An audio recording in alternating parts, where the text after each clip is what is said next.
Breaking right now, it is official. Alabama has carried out its third execution of the year. We're told that Keith Gavin was pronounced dead around 6:30 this evening.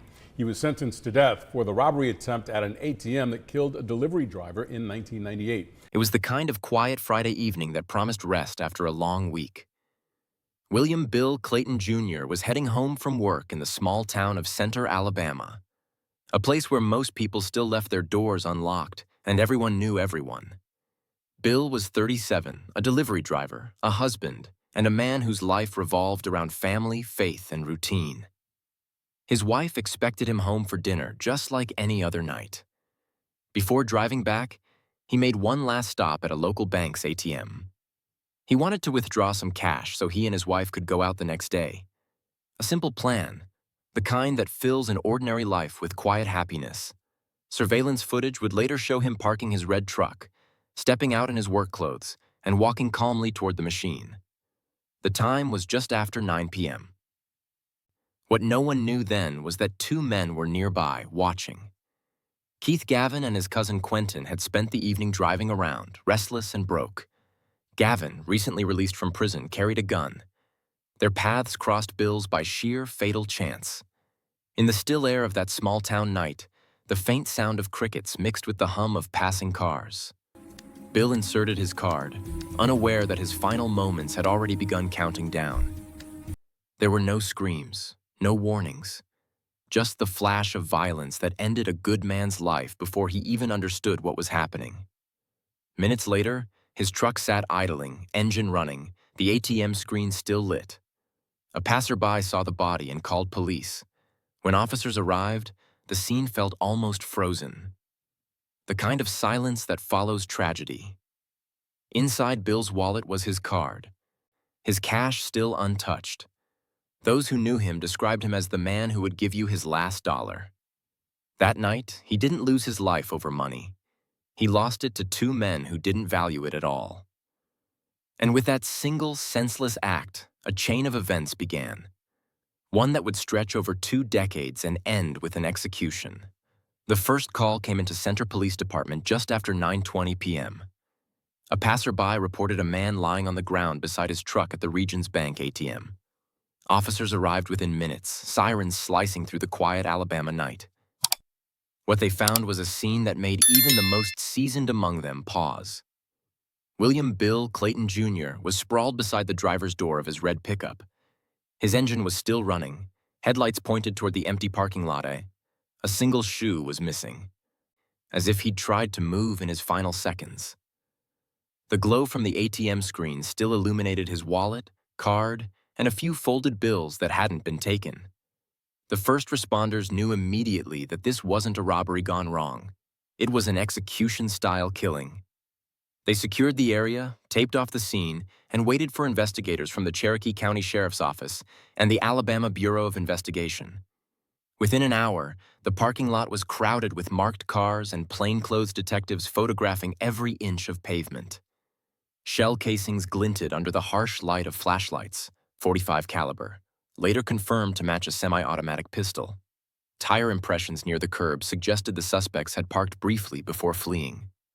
Investigators took casts, photographed footprints, and noted the pattern of scuffed gravel that indicated a struggle or quick movement. Detectives began piecing together Bill Clayton's final moments. His wife confirmed that he had left work around 8:45 p.m. and planned to stop by the ATM before coming home. Bank security footage soon provided the first real lead. 2 men in a dark vehicle idling near the ATM moments before the shooting. The images were grainy, but distinct enough to show that this was no random passerby. They had been waiting. By midnight, police canvassed the area, knocking on nearby doors, asking if anyone had seen a dark-colored car or heard gunshots. One witness, a local resident walking his dog, recalled hearing what sounded like 2 quick pops followed by the squeal of tires. Another noticed a red truck idling oddly near the ATM minutes later. The next morning, the crime scene tape was still up, and Center, a town of barely 3,000, was buzzing with fear. Nothing like this ever happened here. A man murdered at an ATM in cold blood? It was unthinkable. As detectives reviewed the footage again and again, they noticed something else. One of the men appeared tall and broad-shouldered, with a distinct gait. Through interagency cooperation, investigators began comparing the silhouette to known offenders who had recently been released from prison. By the end of the week, a name surfaced. Keith Gavin, a convicted murderer from Chicago, recently paroled and staying with family in Alabama. His cousin, Quentin, matched the build of the second man seen in the footage. The breakthrough came when a confidential informant tipped police that Gavin had been bragging about getting some money off a man near the bank. That statement, vague as it was enough to bring detectives to his door. A search warrant quickly followed. When investigators entered the residence where Gavin had been staying, they found a pair of jeans with faint bloodstains and a .45 caliber pistol hidden in a shoebox.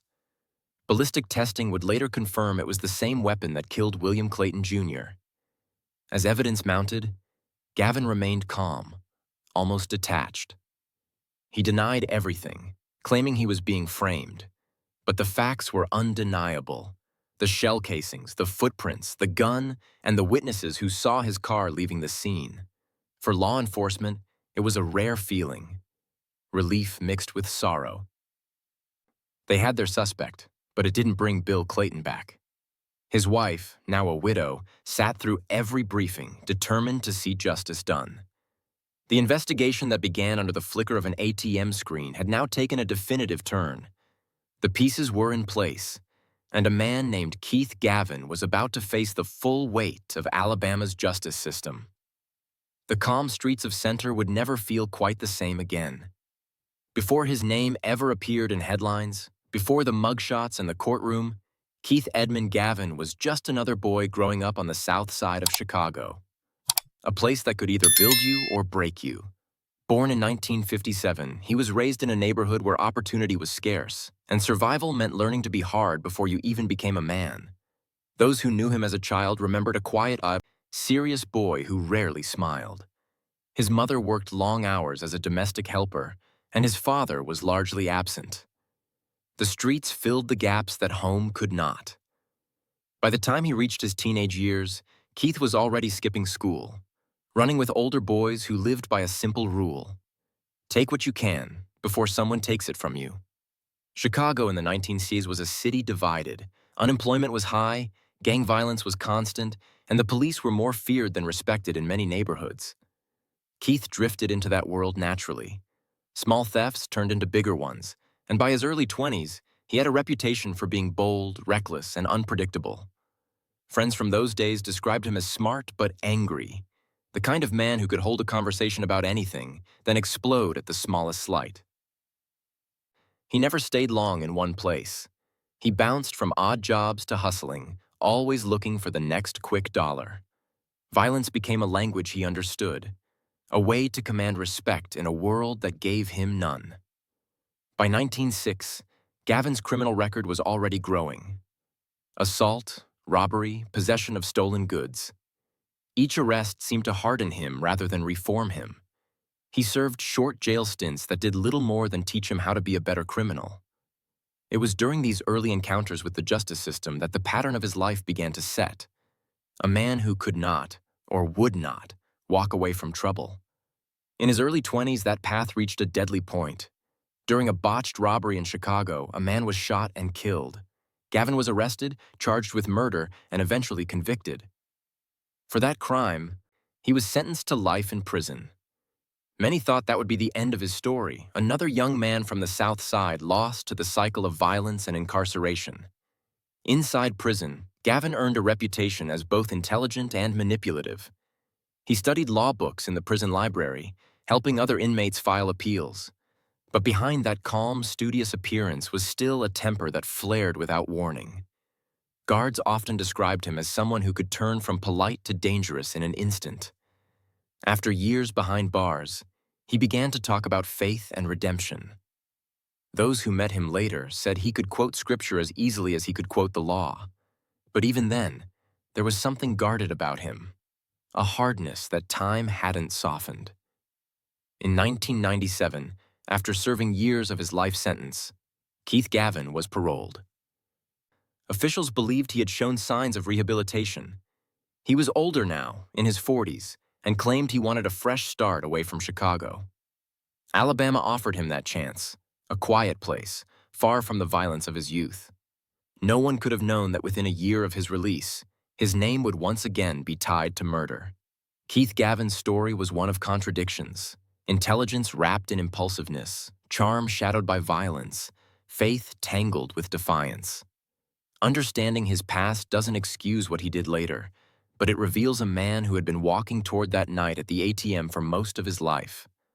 Somewhere along the line, Keith Gavin stopped believing life had any value, and that belief would cost another man his own. The first time Keith Gavin took a life, it was 1976 in Chicago. He was 19, restless, and already known to the police for a string of petty crimes. On that humid summer evening, what began as a robbery ended in blood. The victim, a local man trying to defend himself, was shot during a confrontation in a convenience store parking lot. Witnesses identified Gavin fleeing the scene, gun in hand. Within days, he was arrested and charged with first-degree murder. At trial, the prosecutors described him as cold and calculating. The defense argued that it was an accident, that Gavin had panicked. But the evidence was damning. He was convicted and sentenced to life in prison. For a man barely out of his teens, it was a lifetime behind concrete and steel. Prison was supposed to reform him, but instead, it shaped him into something more dangerous.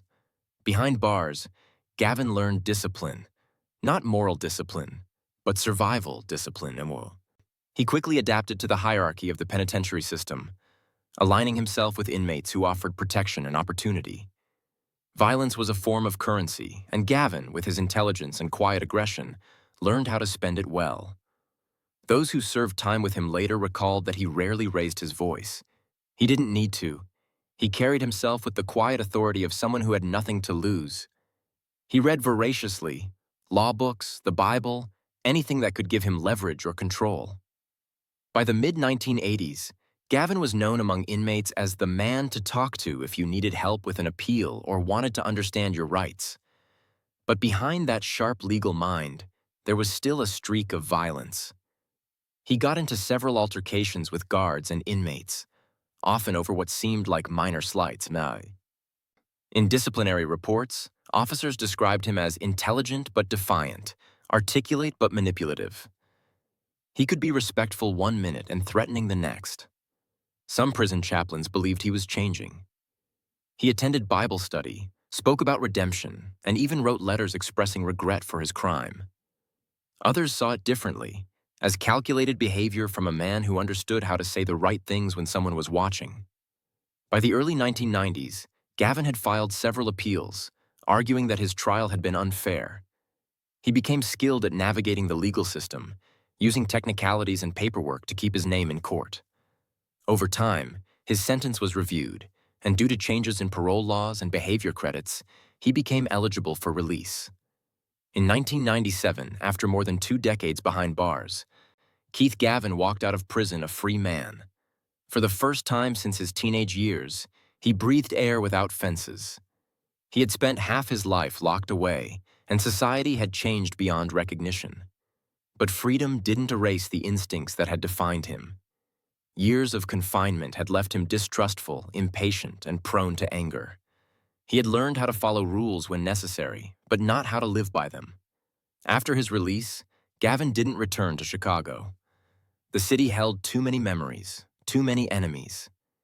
Instead, he moved south to Alabama, where relatives offered him a place to stay. It was supposed to be a fresh start, quieter, safer, far from the concrete neighborhoods that had shaped his past. At first, he seemed determined to make it work. He attended church occasionally, picked up small construction jobs, and kept a low profile. But beneath the surface, the old habits were already stirring.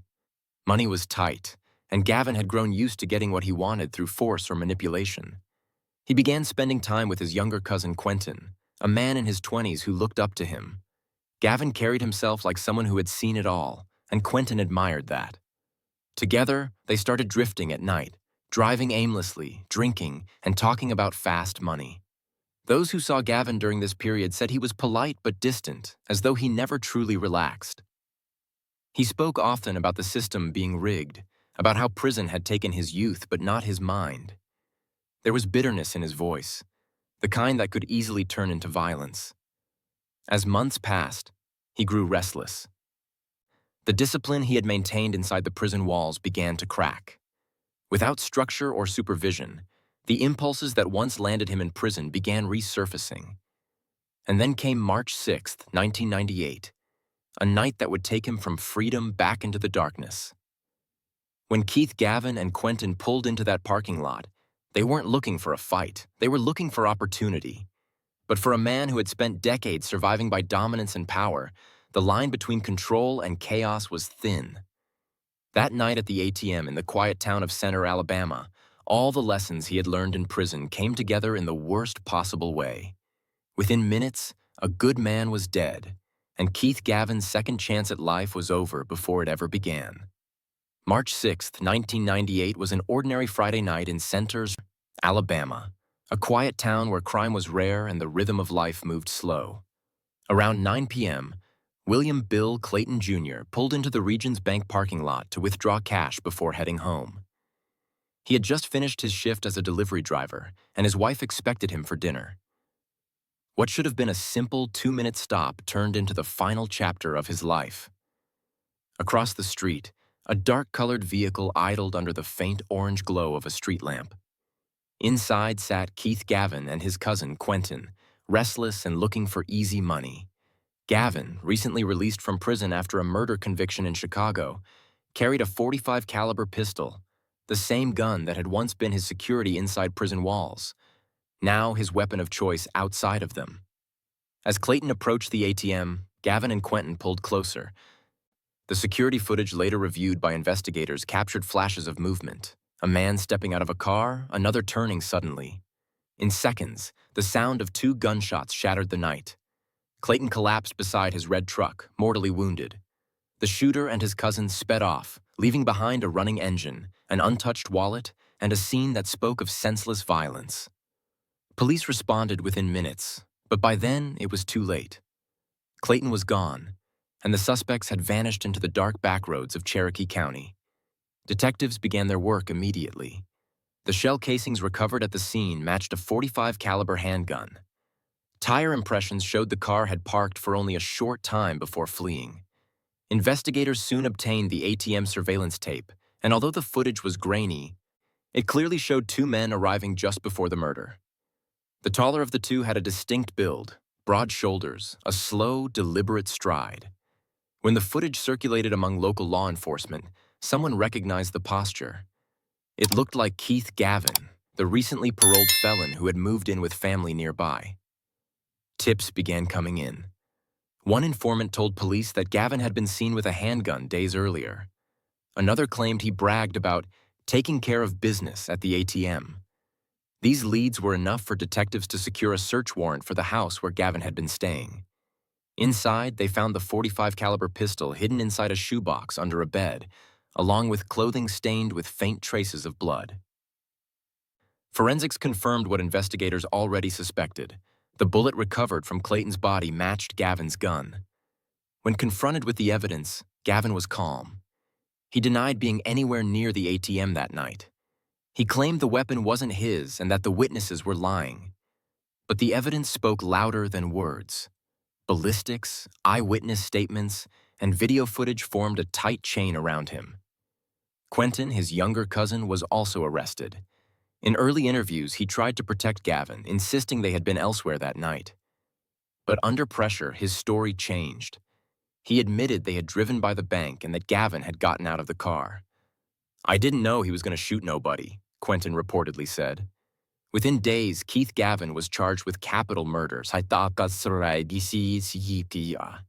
killing during the course of a robbery, a crime eligible for the death penalty in Alabama. For the small town of Center, the arrest brought both relief and grief. A dangerous man was off the streets, but it couldn't undo the loss. Bill Clayton's family was left to piece together a life that no longer had him in it, while Gavin, the man who had already been given a second chance, was now facing the possibility of death once again. Keith Gavin's trial began in Cherokee County Circuit Court in 1999, and from the very first day, it drew attention. The courtroom filled with reporters, law students, and members of Clayton's family who wanted to see justice done. Prosecutors laid out a clear, methodical case.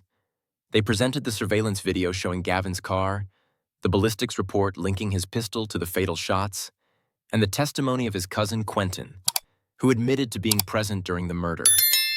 Forensic experts described how the bullet trajectory matched the weapon found in Gavin's room. The evidence was overwhelming, yet Gavin remained composed, quiet, expressionless, often taking notes as if detached from his own trial. The defense argued that there wasn't enough proof Gavin had pulled the trigger. They claimed Quentin's testimony was unreliable, shaped by a plea deal to save himself from the death penalty. They also suggested that Gavin had reformed after his first prison term, that he wasn't the monster the prosecution painted, but the facts left little room for doubt. After days of deliberation, the jury returned with a verdict: guilty of capital murder. The vote for the death penalty was not unanimous. 10 jurors favored death, 2 favored life without parole. In Alabama, however, the final decision rested with the judge. Judge William Rhea reviewed the evidence, the pre-sentencing reports, and the arguments from both sides. On February 12, 1999, he overrode the minority recommendation and sentenced Keith Gavin to death by lethal injection. His reasoning was simple: the brutality of the act, the lack of remorse, and the fact that Gavin had already been convicted of another murder decades earlier.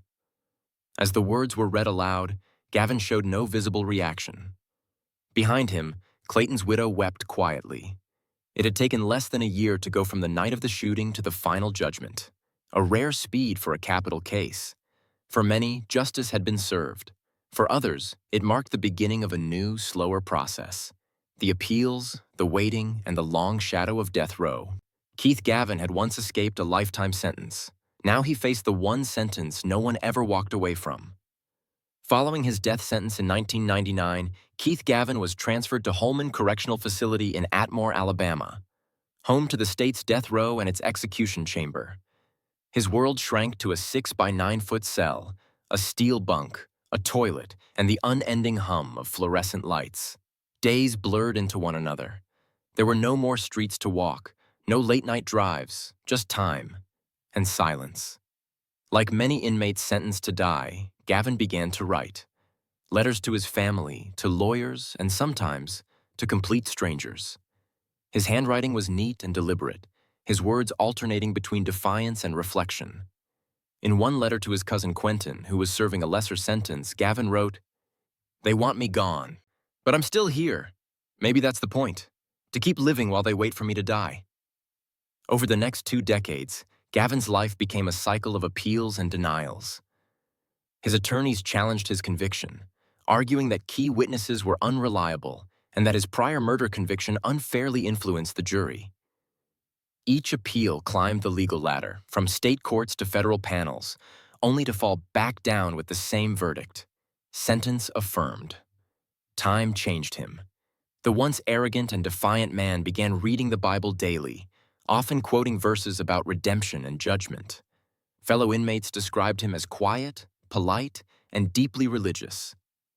He often joined in small prayer circles, praying not only for himself, but for the families of his victim. He carried a calm that didn't fit the place, one former death row inmate later recalled. In 2023, as his final appeals were denied, Gavin made an unusual request through his lawyers: that his body not be subjected to an autopsy after execution.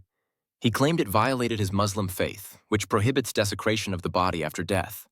The request sparked a quiet but intense legal battle between Gavin's defense team and the Alabama Department of Corrections. His lawyers argued that forcing an autopsy would disrespect his religious beliefs. The state countered that autopsies were standard procedure for all executed inmates. For months, his request lingered in the courts. Civil rights groups, including the Equal Justice Initiative, supported him, seeing the issue as one of religious freedom.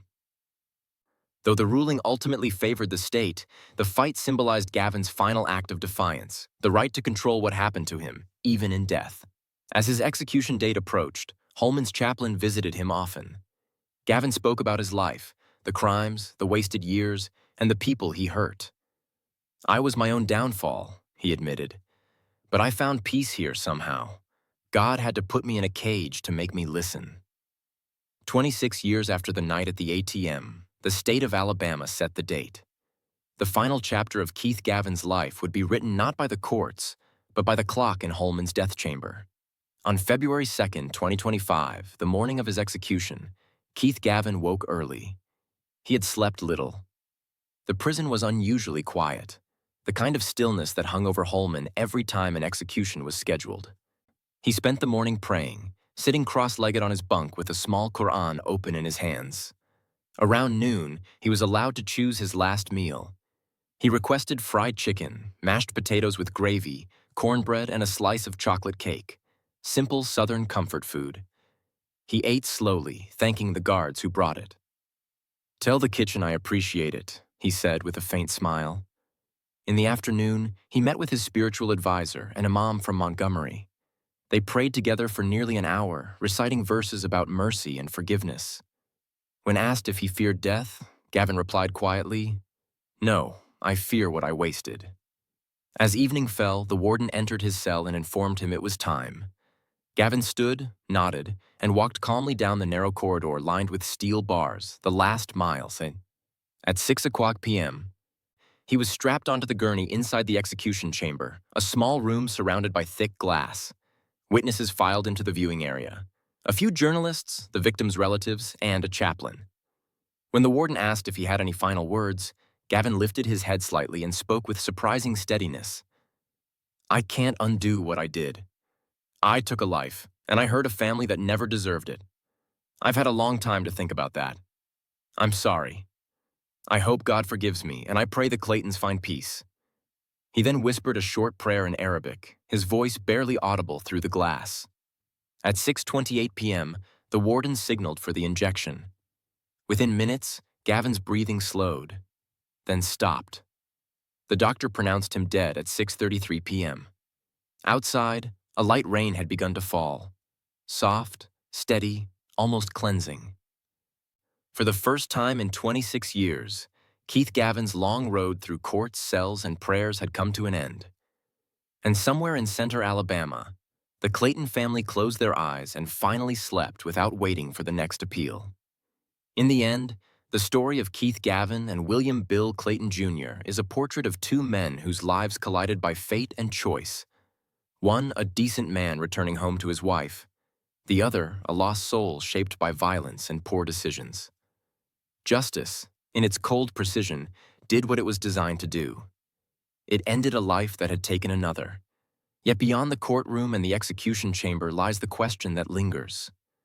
Does punishment ever truly balance loss?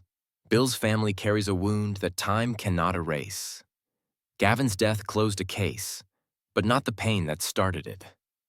The tragedy of that 1998 night reminds us that every decision ripples outward, that one moment of darkness can destroy generations of light.